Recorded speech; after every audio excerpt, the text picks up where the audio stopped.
Welcome to my kitchen. Going to be doing a few recipes as part of the Heritage Open Days for Edible England theme. Now, bread possibly has some local associations in that there were a number of mills, some water mills and some steam mills locally. They were all out of action before the turn of the 1900s, so no mills locally, but Marriage's mills have been going since 1824 and they're only 3 miles down the road. So I'm using some of their bread today to actually make some different loaves. I have checked as well, there were local bakers, there were 3 local bakers here, but they were only functioning up until 1961 was the latest. So after that date, all of the bread was actually brought into Danbury. I believe the Tea on the Green were doing a little bit of baking after the event, but not for very long. They're not doing that now. I think they're making pies and things like that. So what I've done with the bread is just a standard recipe. 500 grams of flour and about 330 grams millilitres of water. Obviously yeast. Now I don't feel bad about using dried yeast because even Mrs. Beeton in her 1899 book talks about dried French or German yeast. So this is a French yeast and that obviously needs to be activated by putting it in warm water for 10 minutes and then it's added to the flour. So I did this an hour ago, so it's now ready for shaping. Okay, going to do 2 different shaped loaves. I have asked local people what sort of shaped loaves they were able to buy from the local bakers, and I'm reliably informed that they were cottage loaves and bloomers. So we're going to have a little cottage loaf and a little bloomer. So what I'm doing now is what's called chafing the dough. It just builds up a little bit of tension in it. I'll do that with this one as well.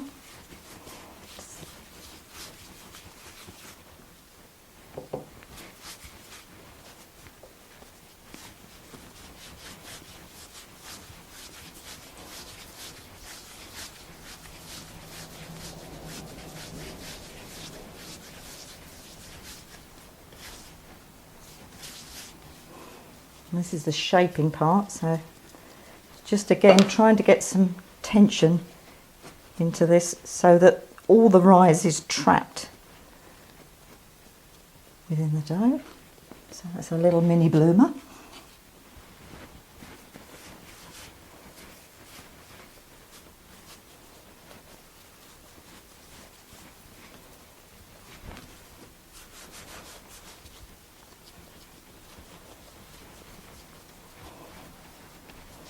Now I've experimented with these ones and I've got to be careful it doesn't hit the top of the oven. So with a floured finger, just put it in the centre there. Now these guys will need to rise for an hour, so we'll come back to them later. Okay, I'm probably going to destroy the sales of mushroom ketchup with this little story here. When I first started doing research for the neighbourhood plan for Danbury, one of the stories that I picked up was that of the pickled knight, who is buried in St John's Baptist Church in Danbury. So you will find out in a minute why mushroom ketchup has a particular association with the church. So I'm reading from the Guide to the Parish Church. On October the 16th, 1779, as a grave was being dug in the north aisle, some say for a member of the Fitch family, and original parish records do indeed cite the burial on October the 18th, 1779, of Mrs. Frances Fitch, aged 68, sister to the late Thomas Fitch, Esquire of Danbury Place. Now interestingly, this little house here, although it was built in 1832 as part of what was Danbury Park at the time, later to be Danbury Palace, this is the estate of Danbury Place as well. So when they were digging in the north aisle, they found a lead coffin, and Mr. T. White, thought to be the village doctor, sent an account of the discovery to the Gentleman's Magazine in 1789. volume 59, page 337 if you want to check, which described an elm coffin enclosed therein. The lid of this coffin was removed, which revealed a further inner resinous shell. The lid of this shell was carefully taken off to reveal the body of a man about 5 feet long, resting in an aromatic liquid resembling mushroom ketchup and tasting of ketchup and Spanish olives. Mr. White admitted to a lack of the sense of smell and said in lieu of sniffing, he opted to taste the liquid instead. The body was reasonably well preserved except for the face and neck and part of one arm. The coffin had not been placed in a perfectly horizontal position, the feet being at least 3 inches lower than the head, and as the coffin was only half full of pickle, these parts of the body were not covered with it. It was noted that the jaws, when the coffin was first opened, were closed, but on being somewhat rudely touched, expanded, owing what was supposed to be the breaking of some bandage that bound them together. When the jaws were opened, they exhibited a set of perfectly white teeth, which were otherwise the colour of the palate and all of the inside of the mouth. Perfectly preserved feathers, flowers and herbs floated in the liquid. The man himself appeared in perfect condition and untouched by illness, with firm white flesh and symmetrical limbs. There was no hair on his head, or nor any found in the liquid. He was dressed in a linen shirt with narrow rude lace at the neck. There you go. Lovely. So hence mushroom ketchup, because I just felt we had to do it. Okay, so this recipe I got from a 1976 volume on preserving published by Marshall Cavendish. Hopefully there's no problems with that. Anyway, this recipe, differently from Mrs. Beeton's recipe of 1899, doesn't involve taking 3 days to produce the mushroom liquor. So what it did was took 3 pounds of mushrooms, or 1.35 kilograms of mushrooms, chopped them up, and then used 4 ounces of salt, or 100 grams of salt, sprinkled over the top of them, and left them for 24 hours. So that's what we saw at the beginning of that. So then I've drained off the liquor. Mrs. Beeton keeps the liquor. That's what her mushroom ketchup's made out of. But anyway, we shall explore that one perhaps later. This one, I've drained it off and rinsed with water. So now that goes into a pan.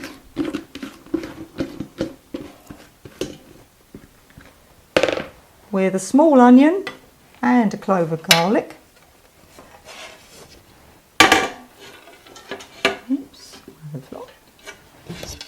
And a tablespoon of pickling spice, which I just need to crush a little bit.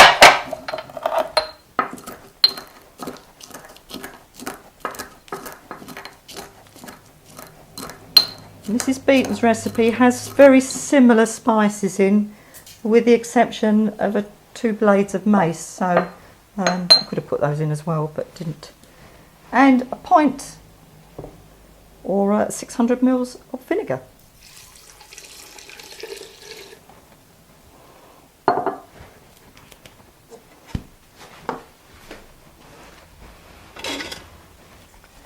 This then needs to be boiled, so I'm just going to move over to the Arga. Nice. Looks quite gooey. Yep, so okay, so this just needs to be brought to the boil and then simmered for 45 minutes. So I'm going to cheat and put it actually in the oven to simmer, because otherwise it strips all the heat out of the Arga. So I'm just going to bring it to the boil on the surface. These are almost proved, so they should spring back quite slowly when they're ready to go in the oven. I'm just going to sprinkle a little bit of flour on the top of them. This one traditionally is a bloomer. You can either slice it across the angle or along the length. Just makes it easier to cut as well. A little bit. And that goes in then a very hot oven. Now the Arga oven is probably about 220, 240. About half an hour. So, done a little bit of local research. Jill Godson's books have been very helpful. I've raided the local library as well. There were windmills in Danbury which appear to have been moved round at various times, struck by lightning, which meant their final demise. So all of the windmills finished by 1893. In terms of bakers, there was a baker down by the Cricketers pub.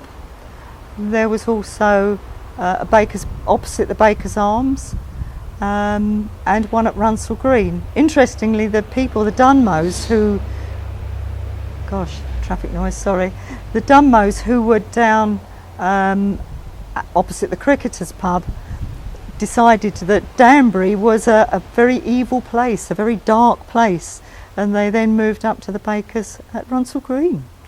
So it's a very dark place, Danbury, with its pickled night.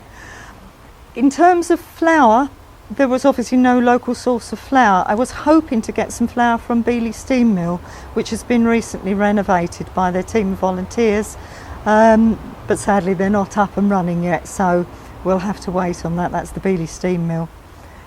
Unusually, they've got an elephant boiler, God knows what that is, and some beam engines, so that will be a sight to see when it's open. In terms of flour supply to the local bakers, it would have probably come from marriages. I did speak to marriages, and although the present people who are the 5th and 6th generation there don't go back to the 1960s, they certainly think before then they would have supplied the bakers in Danbury with their flour.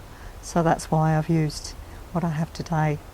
Anyway, we'll hope and see they come out all right. I have to go and check. Okay, so the bread's been in the oven for about 25 minutes now. There's always a bit of a guessing game with an agar, but I'm hoping it's all worked according to plan. So, a cottage loaf and a bloomer. I shall just let those cool. Make sure they sound right. Oh yes. Excellent. It should sound hollow when they're cooked, so just leave them to cool down. Right. And apparently the flour comes from Morsham, would you believe? There are local farms who supply marriages with flour, some of which are owned by marriages. So this is flour is from Morsham, which can't get much more local than that. Hello, my name is Stephanie, and I have lived in Danbury for 40 years. I have yet to find a nicer village with people being welcoming, inviting you here, there and everywhere, and our children have all turned out to be a delight. A lot of that has got to do with the societies in the village. We've rainbows, brownies, everything, bridge clubs, but not to say the least, the Horticultural Society. The Horticultural Society is the reason for my making this cake for you today. My cake is, the ingredients are all local. The flour came from marriages. The strawberries came from a garden. One of the nicest societies in the village is the Horticultural Society. It's very diverse. It covers plants, fruits, but most importantly for me, cookery. I was asked to make a strawberry cake for one of the shows. And the title was Strawberry Cake of Your Choice. And I ended up with a strawberry cake with dirt. Let me show you how to make a strawberry cake with dirt. You make a basic Madeira mixture. You need to ensure that it is totally cold.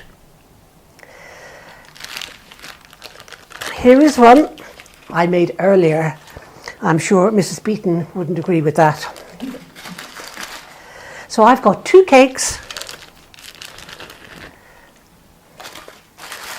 And I have 1 bowl of whipped double cream.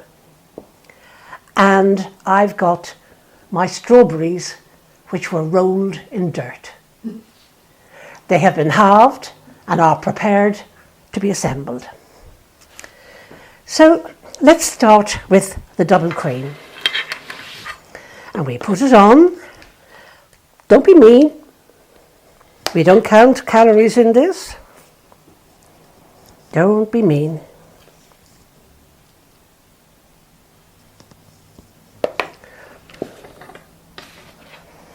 So we will spread it evenly all over the cake.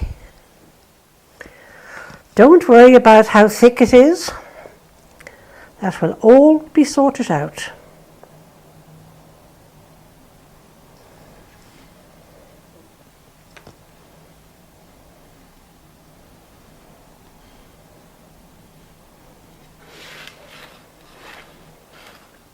Make it slightly level so that we've got a nice smooth base. I have just washed my hands to make sure they're clean, as I will be handling the fruit straight from the bowl. The strawberries were prepared several hours ago so that they could release all their juices and be very, very succulent.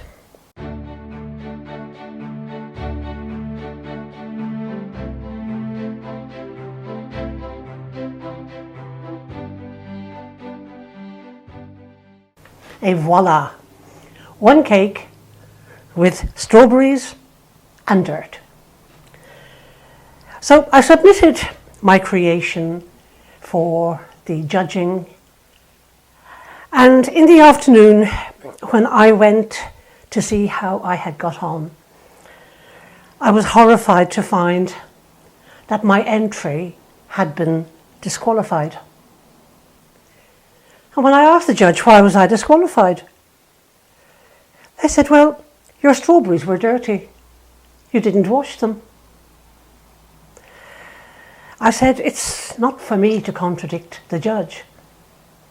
But may I point out that this is not dirt, it is black pepper. But my cake has gone down in the history of the Horticultural Society, and the number of requests I have had for my strawberry cake with dirt is endless. So, welcome back. Thank you very much to Stephanie. I can now let you know what the secret of the strawberry cake with dirt is. So, what Stephanie does with the strawberries is to condition them. A bit like conditioning my mushrooms anyway. She conditions them by sprinkling them with sugar and coarsely ground black pepper. Once she's cut them in half, and leaving them to steep in that overnight so that the flavour of the strawberries really develops beautifully. So by the time you eat them, the black pepper tastes amazing with the strawberries. So that just about fits the bill, I hope. Anyway, I think the mushroom ketchup has probably done its simmering. Argos are a bit of a strange beast in that if you simmer stuff on the top of them, it strips all the heat out of them. So in actual fact, you can simmer things within the agar. So that's what it looks like now. And what I have to do is now strain this. Now Mrs. Beaton says about straining this through a hair sieve. Sorry, could you pass me the bowl there? Thank you. That's lovely. Now obviously I don't need a hair sieve because thankfully these days we have nylon, which is much more user friendly. I presume a hair would have been horsehair. No idea. But a metal sieve would have been no good because of the volume of vinegar in it. So let's have a go.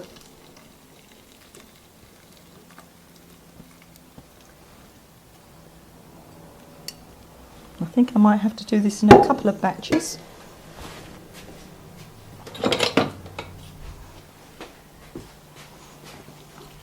Oops. So apparently I've got to push this through the sieve.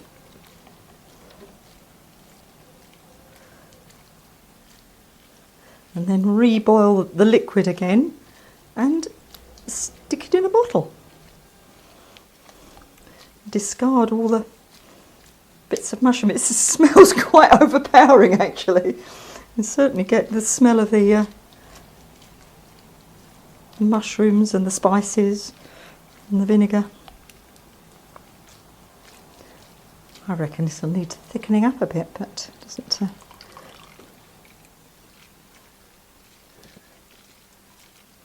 might have to boil it for a while. That's good. Gosh, messy business this. You can never forget about using gauntlets when you've got an agar, otherwise you end up with burns all down your arms. So everything that comes out is absolutely sizzling hot.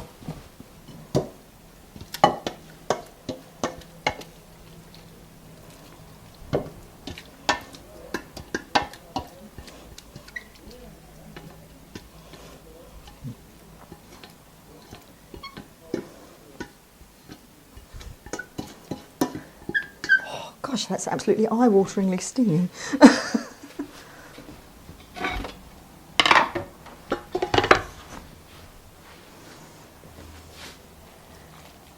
That's good.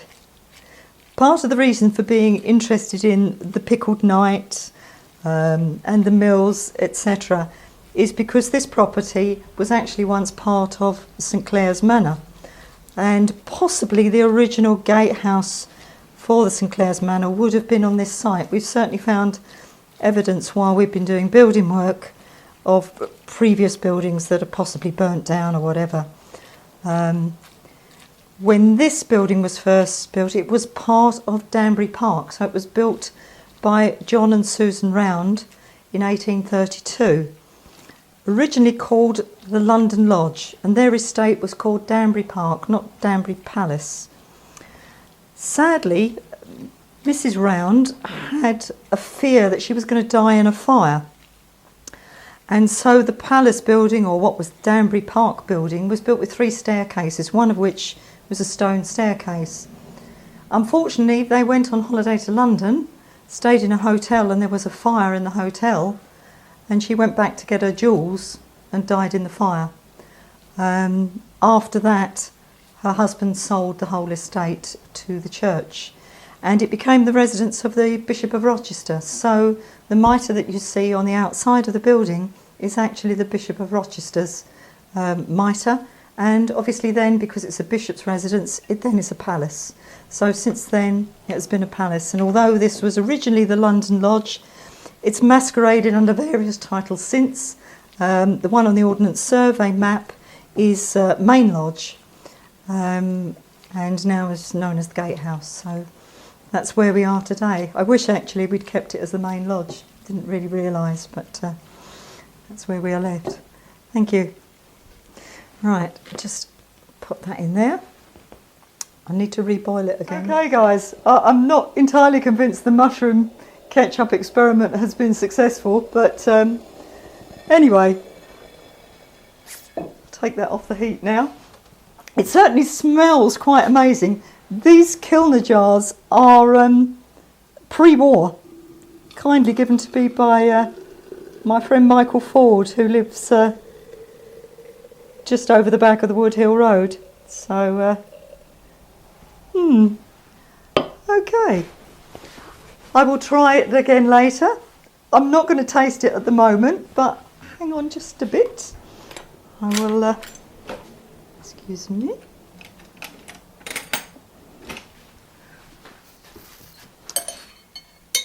I was just saying, my memories of picking mushrooms as a child up in Leicester at my aunt's place around the edge of the field. These mushrooms actually came from Poland. So now, this is what the embalming fluid that the pickled night was floating in tasted like. Oh my God! That's awful! No wonder he was dead. No wonder he died.